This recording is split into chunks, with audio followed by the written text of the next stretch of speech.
औज़ुबिल्लाहिमिनश्शैतानिर्रजीम बिस्मिल्लाहिर्रहमानिर्रहीम।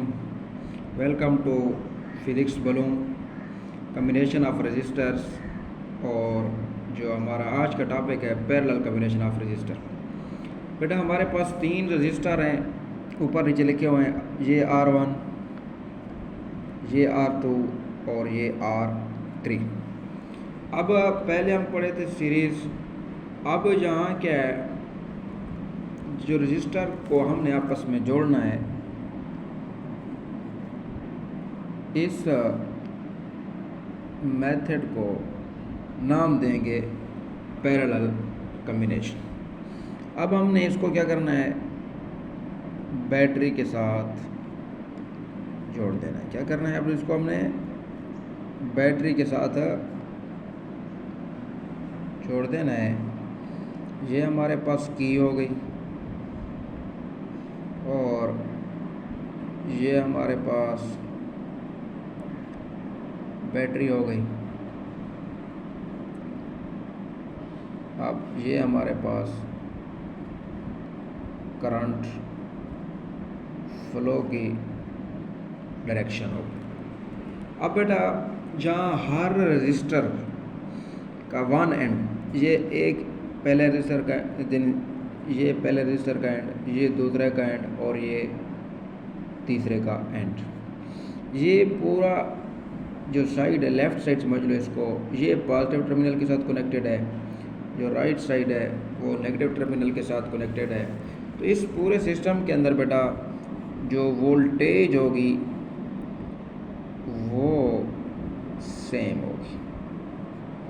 इस पूरे सर्किट के अंदर बेटा वोल्टेज क्या होगी, सेम डिवाइड। तो लिहाजा V is equal to V1 is equal to V2 is equal to V3। ये जो लेफ़्ट साइड पे V लिखा हुआ है, ये बैटरी की वोल्ट है। बैटरी को सोर्स भी लिखते हैं किताब के अंदर, बुक के अंदर। V1 पहले रजिस्टर की वोल्टेज है, V2 दूसरे रजिस्टर की वोल्टेज है और V3 तीसरे रजिस्टर की वोल्टेज है। लेकिन इस सर्किट के अंदर बेटा जो करंट है, करंट डिवाइड हो जाएगा। करंट क्या होगा, डिवाइड हो जाएगा। यानी I1 plus I2 plus I3, मतलब ये तीन हिस्सों में तकसीम हो गया। I1 पहले रजिस्टर के करंट के लिए, I2 दूसरे रजिस्टर के करंट के लिए, I3 तीसरे करंट के लिए। इनको जब सम करेंगे इसका जवाब किसके बराबर आएगा, इसका जवाब ये इक्वल टू आएगा I के। ये I क्या है बेटा, ये सोर्स का करंट है, यानी बैटरी का करंट है। अब हम जानते हैं ओम लॉ के अंदर हम पढ़ चुके हैं, अगर ओम लॉ के फार्मूले को रीअरेंज करें तो हमारे पास I बराबर हो जाता है V ओवर R। I बराबर हो जाता है V ओवर R। अब हमारे पास ये जो इक्वेशन है, इसके अंदर वैल्यूज पुट करते हैं। I बराबर है V ओवर R1। ये I अपनी जगह पर, ये इक्वालिटी अपनी जगह पर, I1 की जगह पर V बटा R1 यानी पहले रजिस्टर का फार्मूला। आगे क्या है, प्लस I2 की जगह पर V बटा R2, फिर क्या है प्लस, फिर I3 की जगह पर V ओवर R3। हमने ये सारे फार्मूले रिप्लेस कर दिए हैं। अब अगले स्टेप के अंदर V को कॉमन ले लें। V कॉमन आ गया तो 1 over R1 plus 1 over R2 plus 1 over R3, V bar I अपनी जगह पर।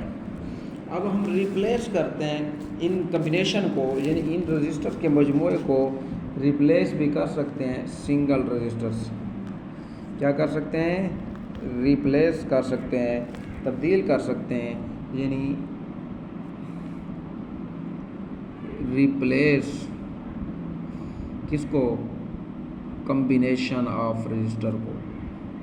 कम्बिनेशन में कौन कौन से रजिस्टर आ रहे हैं? पहला रजिस्टर आ रहा है, दूसरा रजिस्टर आ रहा है और तीसरा रजिस्टर आ रहा है। तो इसलिए हमारे पास जो आई हो, लेफ़्ट साइड वाला आई है, यानी सोर्स वाला जो आई है, वो बाई ओम लॉ आई बराबर है V/RE। ये जो RE है बेटा, ये इक्विवेलेंट किसके लिए बेटा? इक्विवेलेंट रजिस्टर के लिए, यानी कि मसावी रजिस्टर के लिए। अगले स्टेप के अंदर हम इसकी जगह पर वही वैल्यूज़ पुट कर देंगे। तो ये हमारे पास इक्वेशन बन जाएगी V/RE is equal to V into 1/R1 plus 1/R2 plus 1/R3। तो अगले स्टेप के अंदर एक तब्दीली करूँगा, वो आपने गौर करना है। 1/RE is equal to 1/R1 plus 1/R2 plus 1/R3। तो इसका मतलब है ये जो हमारे पास v है और ये वाला v आपस में कैंसल हो गए हैं, तो ये बात साबित होगी बाकी हम इसको रिप्लेस कर सकते हैं। वो कहते हैं अगर हमारे पास n रजिस्टर हो, कितने? n मतलब लातादाद। इफ़ n रजिस्टर्स, तो ये हमारे पास क्या होगा? 1/RE is equal to 1/R1 plus 1/R2 into 1/Rn। अच्छा बेटा, ये था हमारा अपना पैरेलल कम्बिनेशन। अब पैरेलल कम्बिनेशन के दो एडवांटेजेस हैं। कितने एडवांटेजेस हैं बेटा? 2 एडवांटेजेस हैं जो सीरीज़ कम्बिनेशन में नहीं है। पहला एडवांटेज तो ये है बेटा कि इसके अंदर जो पूरा सर्किट है, पूरे सर्किट में वोल्टेज सेम होती है, यकसां होती है, जो सोर्स की वोल्टेज है, जो बैटरी की वोल्टेज है। उसके बाद दूसरे नंबर पे हम किसी भी डिवाइस को, किसी भी आला को, मतलब बल्ब को, पंखे को, किसी भी चीज़ को ऑन ऑफ करने में इंडिपेंडेंट होते हैं। यानी हम सर्किट के अंदर अपनी मर्ज़ी की चीज़ को चला सकते हैं। अगर हमने सिर्फ पंखा चलाना है तो पंखा का चला सकेंगे, बल्ब ऑन करना है तो बल्ब ऑन कर सकेंगे। इसी तरह घरों के अंदर भी, हाउस वायरिंग के अंदर भी यही पैरेलल कम्बिनेशन होता है। इंशाअल्लाह ताला बच्चा आपको आज का टॉपिक क्लियर हो गया होगा। अल्लाह हाफ़िज़।